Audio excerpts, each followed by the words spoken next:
বিপুল সংখ্যক মানুষ 2 মাসের ভিতরে ঢাকা ছাড়তে পারে। মধ্যপ্রাচ্য থেকে প্রবাসীরা দেশে ফিরে আসবে।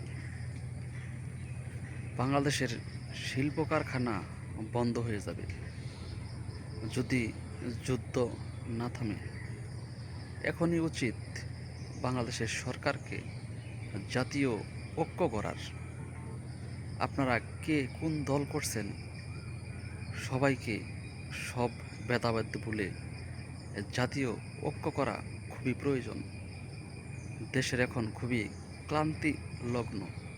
আপনারা যদি দেশের মানুষের জন্য রাজনীতি করেন, দেশের জন্য রাজনীতি করেন, অবশ্যই আপনাদেরকে এখনই জাতীয় ঐক্য করার খুবই প্রয়োজন।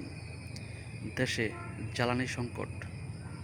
সরকারে ঘোষণা দিছে 9টা থেকে 4টা পর্যন্ত অফিস চলবে। সন্ধ্যা 6টার পর শপিং মল দোকান বন্ধ থাকবে। দেশে জ্বালানির খুবই সংকট। আপনারা যারা স্থানীয় প্রতিনিধি আছেন, এখনই আপনাদের উচিত আপনারা জেলা, উপজেলায় এবং মহল্লায় মনিটরিং করা। যারা জ্বালানি বিক্রি করে এবং জ্বালানির সাথে যারা সংশ্লিষ্ট আছে, আপনাদেরকে অবশ্যই তদারকি করা উচিত। আপনারা যদি তদারকি না করেন, দেশ আরও ভয়াবহ অবস্থায় যাবে। বিভিন্ন ফ্যাক্টরিগুলি তারা পর্যাপ্ত পরিমাণ জ্বালানি পাইতেছে না।